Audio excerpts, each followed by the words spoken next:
Assalamualaikum warahmatullahi wabarakatuh.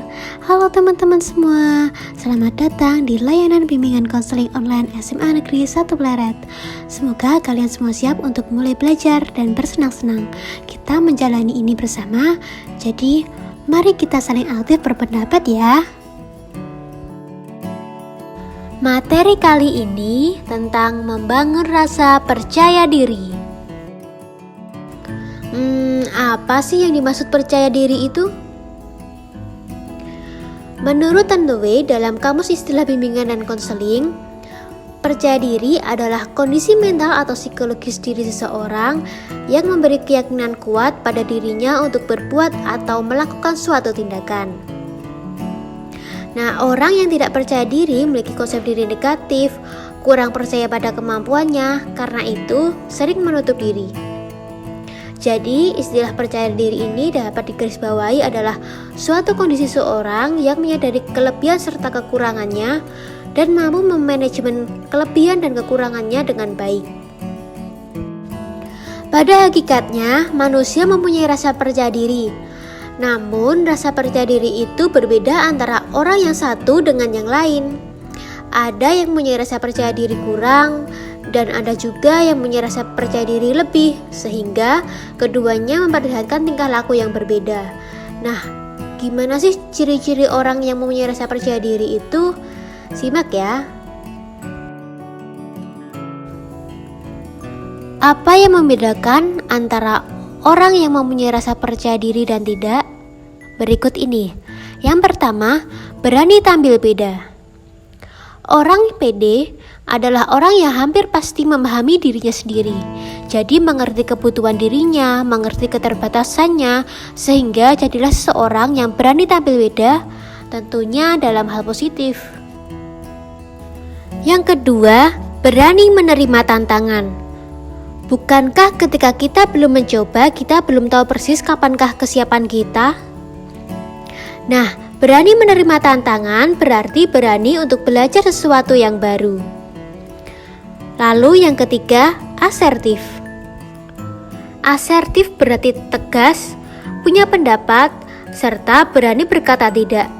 Seseorang yang pede tentu bersikap tegas, sebab ia berilmu, ia tahu kapan saat untuk berkata ya, dan kapan saat untuk berkata tidak.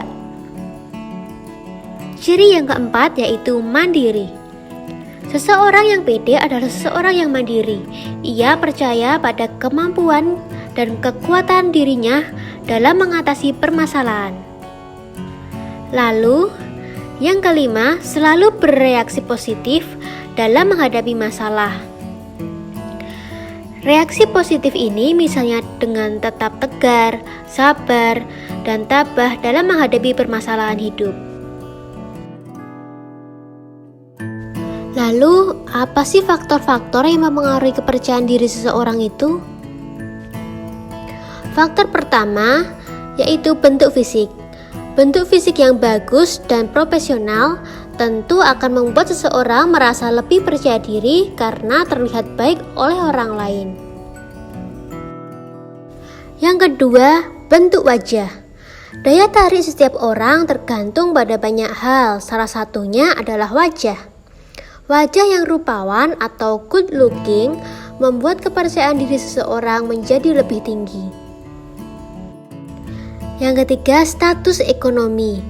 Nah, status ekonomi yang menengah atau lemah bisa mempengaruhi kepercayaan diri seseorang.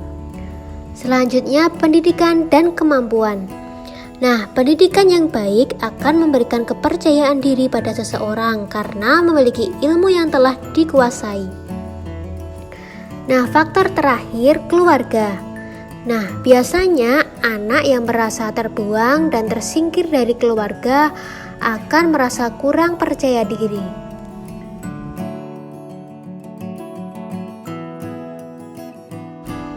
Lalu, apa manfaat rasa percaya diri itu? Yang pertama, menjadi pribadi yang tahan banting, tidak mudah terpengaruh oleh orang lain. Yang kedua, mampu mengatasi keadaan dengan baik. Yang ketiga, mengetahui kemampuan diri sendiri sehingga mengerjakan sesuatu secara efektif dan efisien. Nah, manfaat yang keempat, memandang semua hal secara optimis. Manfaat kelima, kualitas kepribadian akan meningkat. Kemudian, mampu mengontrol emosi dengan baik dan hidup akan lebih sistematis. Nah, selanjutnya proses pembentukan rasa percaya diri. Rasa percaya diri tidak muncul begitu saja pada diri seseorang. Ada proses tertentu dalam pribadi seseorang sehingga terjadilah proses pembentukan rasa percaya diri. Nah, secara garis besar, terbentuknya rasa percaya diri yang kuat terjadi melalui proses berikut. Proses yang pertama yaitu pengenalan diri. Kepercayaan diri dimulai dengan kita mengenal diri kita sendiri. Maksudnya, mengenal diri adalah mengenali siapa kita, apa hobi kita, status sosial kita, kemampuan kita, dan sebagainya. Kedua, kesadaran diri. Nah, pada tahap ini kita mengingat fakta-fakta apa saja yang berhubungan dengan diri kita. Maka kita mulai menyadari siapa diri kita dengan membuat daftar kelebihan dan kekurangan diri. Dengan menyadari kelebihan dan kekurangan diri kita akan tahu bagaimana kita belajar mengatasi kekurangan dan mengeksplorasi kelebihan kita. Taraf selanjutnya dalam proses pembentukan kepercayaan diri adalah taraf pemahaman diri. Nah, pada tahap ini kita dituntut untuk menganalisa di mana kita memiliki potensi yang menonjol dan di mana bisa mengatasi kekurangan, sehingga kita paham kegiatan mana yang akan kita kembangkan. Pada proses pemahaman diri, kita akan lebih akurat jika didukung dengan tes seperti tes bakat dan tes minat.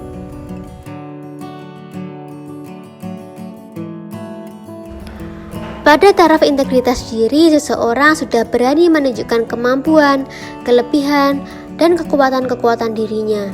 Hal ini bisa dilihat dari perilaku tidak pernah menolak tugas yang memang sudah menjadi kewajibannya, berani dan mau menerima tantangan, serta melakukan hal-hal baru. Dan yang terakhir, mendapatkan kepercayaan diri.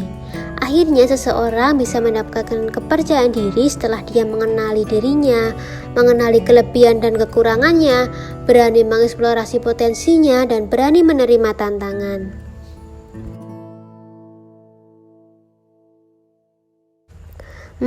Lalu bagaimana ya membangun rasa percaya diri itu? Yang pertama, sering latihan dalam hal apapun. Nah, kamu bisa latihan seperti latihan public speaking, latihan memperbaiki penampilan supaya lebih pede, dan lain-lainnya. Yang kedua, bersikap optimis dan berpikir positif. Perlu mendatangkan pikiran positif dengan memfokuskan niat dalam hati dan pikiran kalau saya bisa melakukannya dengan baik sehingga menjadi tidak minder. Yang ketiga, buatlah daftar keberhasilan-keberhasilanmu. Yang keempat, jangan putus asa jika gagal. Yang kelima, menerima masukan yang baik. Yang keenam, berani tampil dimanapun dalam setiap kesempatan. Berani secara terbuka menyatakan pendapat atau pikiran sendiri, serta melakukan apapun yang menjadi minat dan hobi. Dan yang terakhir, objektif menilai diri sendiri. Nah, tidak ada di dunia ini orang yang sempurna, dan tidak ada juga di dunia ini orang yang benar-benar tidak berguna. Karenanya, jujurlah menilai diri sendiri. Jangan menganggap dirimu tidak mampu dan orang lain selalu lebih unggul. Semuanya sama-sama meski keahliannya berbeda. Jadi buat apa minder? Tidak ada gunanya. Nah, itu dia materi yang dapat saya sampaikan. Sudahkah kamu termasuk orang yang percaya diri alias pede? Kalau belum, mulailah dari sekarang. Dengan adanya video ini, diharapkan teman-teman dapat belajar untuk membangun rasa percaya dirinya. Oh iya, setelah menonton video ini, teman-teman jangan lupa kembali ke grup WA dan teman-teman menuliskan komentar atau pertanyaan terkait materi yang sudah saya sampaikan. Mohon maaf jika terdapat kesalahan. Terima kasih sudah menyimak dari awal hingga akhir. Tetap semangat dan sampai jumpa di pertemuan selanjutnya.